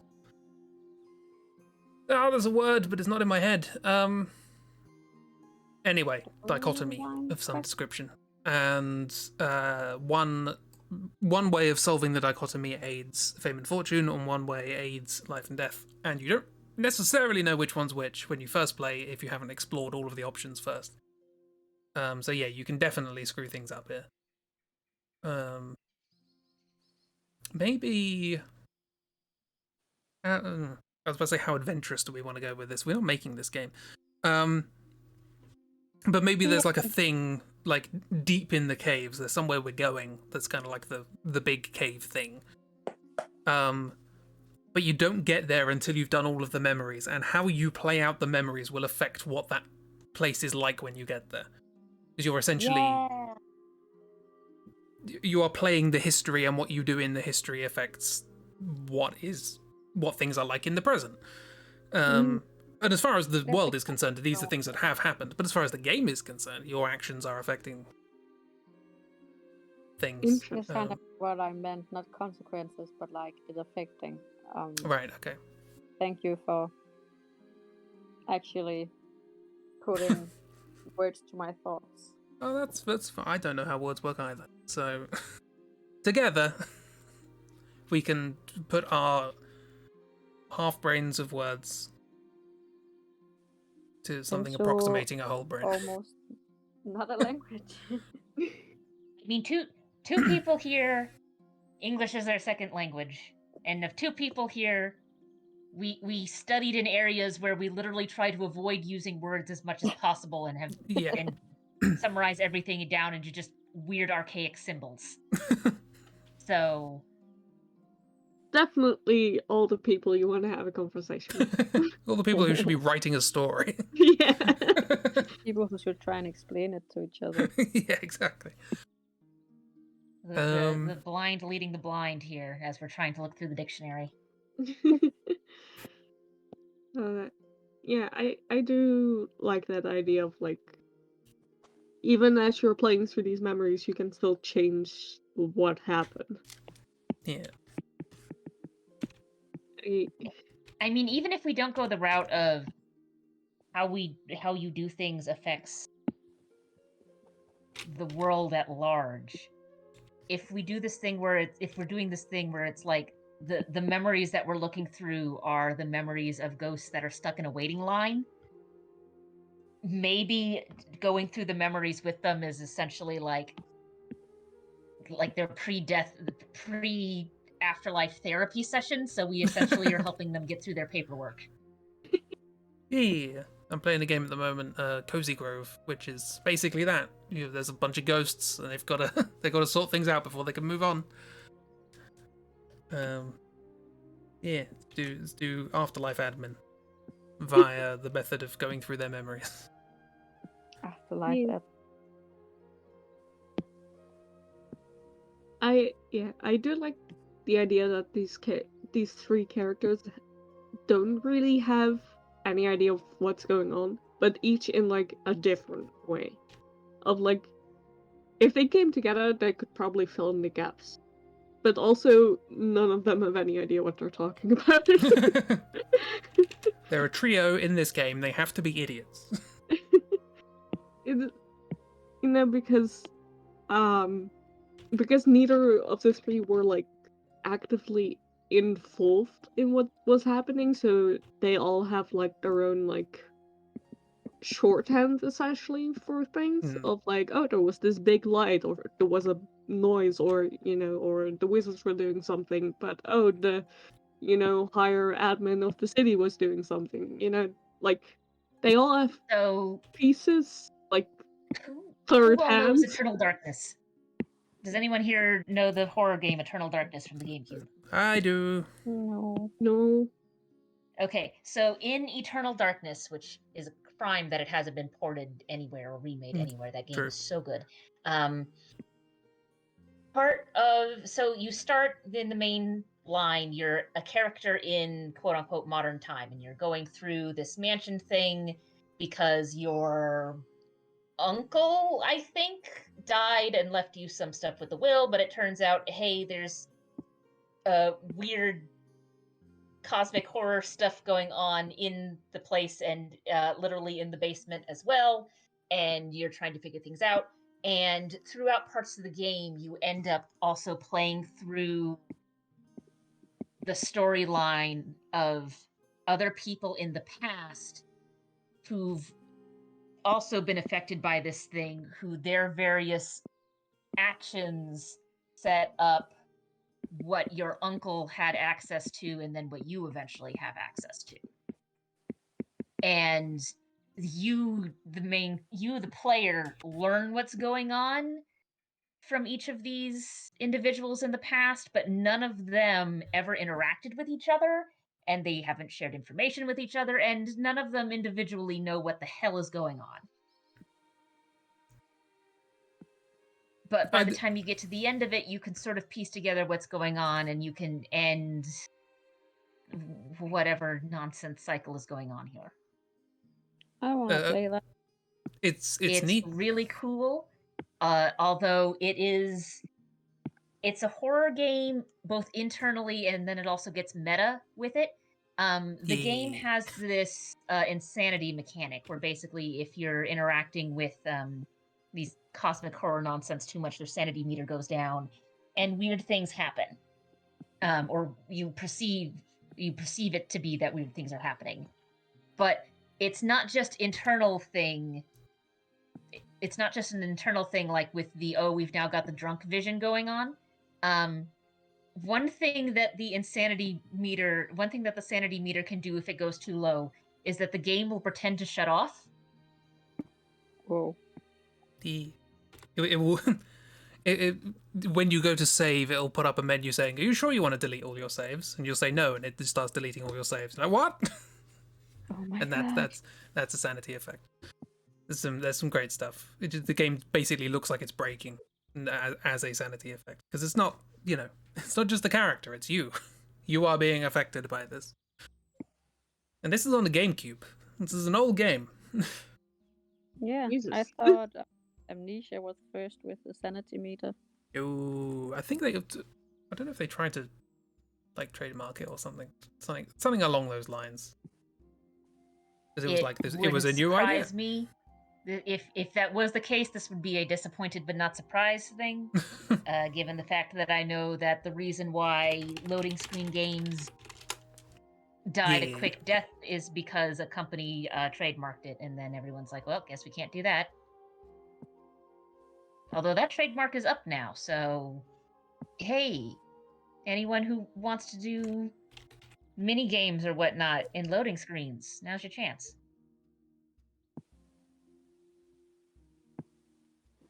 And yeah, Eternal Darkness is very good. Although I will say that since it is a 3D game from the GameCube, the art of it, it's yeah. So it's still got a very good style to it, but you can definitely tell that like this was a GameCube game. Yeah. Mm. But again, It's sort of like with playing any old PS2 game where you look at it and go, hey, mechanically this is great, but you can tell that these graphics are from a PS2. Oh, should also point out, this is a licensed Nintendo game.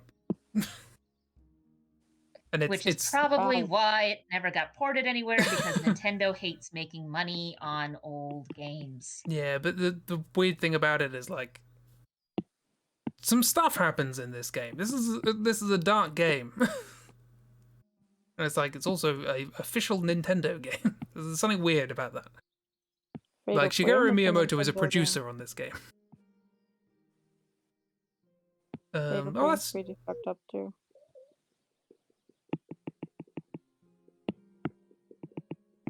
But yeah, there's some cool stuff. It's I watched a playthrough of it recently. Good.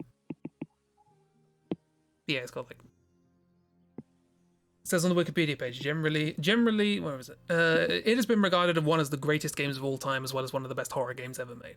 So it is very well received. Unfortunately, I don't think it sold well. As is one of those things. And Nintendo does not like making games accessible on other systems, so it will probably just only exist on the GameCube and on various other methods sailing the high seas. Oh, apparently the main character from it appeared as a collectible spirit in Super Smash Bros.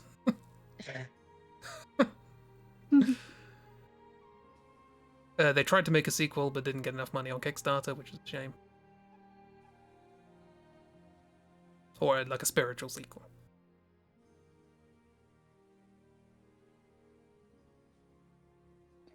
That's a good pumpkin, Ragdoll. There's pumpkin. There's a kitty cat pumpkin. Yeah, I drew a jack-o'-lantern cat. Jack-cat-lantern.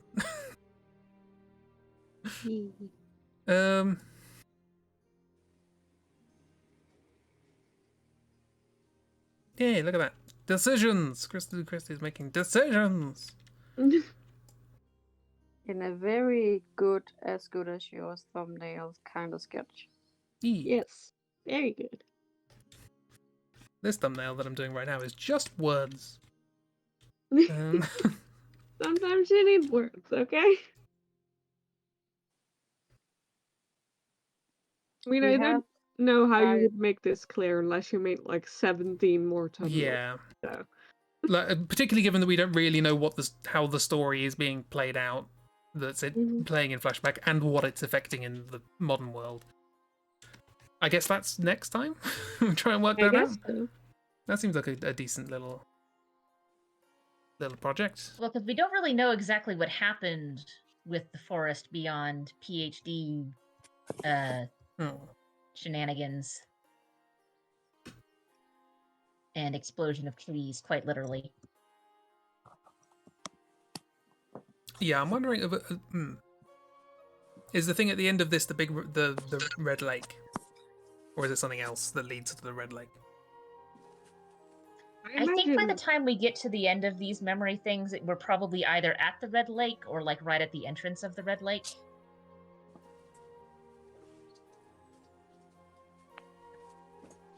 I don't know, I have to think. What could we find? Exciting times.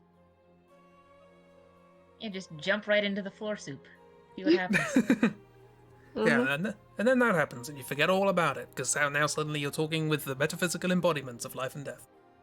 You suddenly get a jump command as you reach the edge of the lake.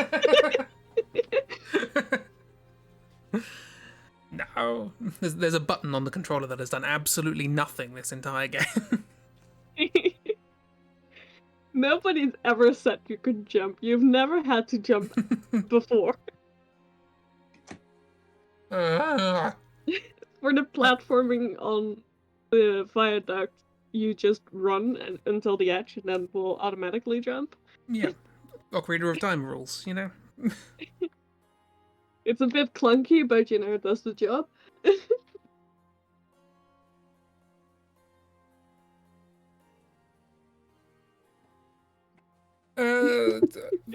Okay, should we spin the wheels? I don't know if anyone's paying attention to... Well, I mean, Chibi did the wizards, so... Yeah, I did the wizards. I mean, it was villains. I guess they could be villains, because all wizards are villains in a sense. Yeah. I mean, they definitely embody, like, the villainous part of wizards in the sense that there's just this random guy going around doing experiments with electricity, and who cares what's gonna happen? Yeah, you don't have to be evil, you just have to be dangerous. Yeah. Like, I'm sure some of the wizards aren't villains, but I'm sure a lot of them also just sort of ignore the villainy because it's not their department. Yep. Ignore that villainy happens, or that... Wait. How do I...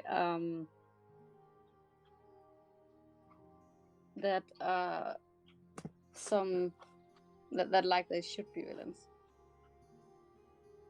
Just sort of just sort of ignore that the villainy is happening. So like, oh, he's doing lightning experiments. Okay, I'm an archivist. I don't care. If you just don't set my stuff on fire. Right. Spin! Bean. I never did add a sound effect to this. Oh look, characters! Characters! More characters. This was the problem we had originally, wasn't it? That's right. Yeah, that's alright. Yeah, so characters, Ragdoll has the Viaduct, Plamps has Caves, Lewis has Floaty City, Hero has Harbor, Oobs, Magic, Wizards. Everybody can do the Abyss. Everybody make a jellyfish. I have the Golden City, which is great because I literally mentioned this stream that I do not know how to design members of the Golden City. Now you can figure it out. Yay! Make a trio of... What's the word I'm looking for? Oh, it doesn't matter. Chibi has Forest. Dark has Limbo. And Christy has The World. Yay! Characters and the world. What more specific a prompt could you want? I mean, everyone gets the ocean, so you could work on designing some ocean stuff. Yes. And Chibi gets to design more plant people. Yay! Yay! Yeah. What do we need the most? Maybe in the ocean or whatever. We don't really have a story there at the moment, do we? We've got some stuff about light and things like that, but it's not really... Unless I'm forgetting something. I mean, there is like in the deep abyss, the people or fish or jellyfish or whatever ancient abomination lives there that wants to murder the Golden City. Yeah, because even there we've got this idea of tiers where the stuff at the upper level is sort of more pleasant, and you've got stuff like Shark Mermaid. Hey, Georgie. Managed to get a land girlfriend. But then the further you go down, the weirder it gets. So we need some weird. Yes. Yeah. I guess we essentially have kind of like a setup for tribal conflict, right? So we could do something with that. I don't know if we want to do something with that, but we can. Well, I guess it's a mirror of the floating city if we just do it straight up like that, but there's potential for conflict between the different groups of things living in the sea. So, yeah, there's the sea dragon, the Oobs. I believe they give it a name. Who whispers lies.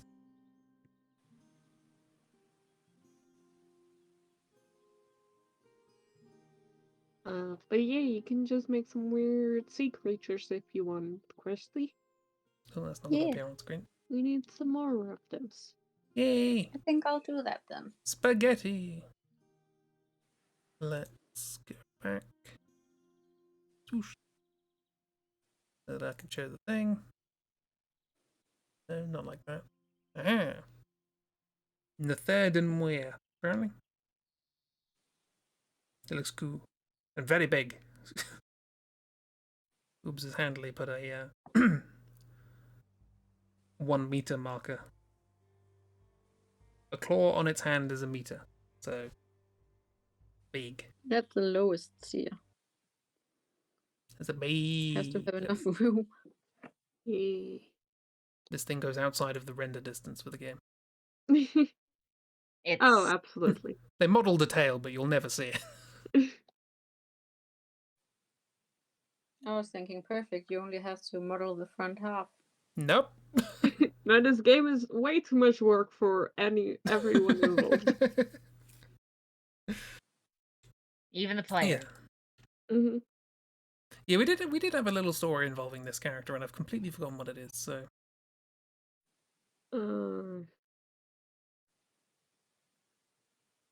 I mean, I know Plamps wrote up some stuff about that might be ideas of what's going on with ocean as far as like depths are concerned, though I don't remember off the top of my head what all that was. We didn't pin it. Okay. It's just 6 hours of scrolling later. You'll figure it out. You can do that off stream. I can do it. Well, I mean, Oobs also had some ideas pinned in the mood board thing. Or not the Oobs, Plamps. Plamps had some things with mood board pin. Of like general ideas. Kira had an idea of the Okay. anglerfish creature that haunts the harbour. Yes, I did you do a sketch of that? Oh, there was a sketch done on stream or something. Can't remember if it was for a character or an enemy prompt. Could be both. Be both. What is Ultros? You know? Enemies turned friends turned to lovers. Just saying, it's an option. We've It's an introduced option. a romance concept in this game. Would you like to smooch a fish? Listen, it's either the male lizard or it's this anglerfish. or the assistant to the evil wizard. Yes. Right. Three I options. forgot about that one. Tell about friend.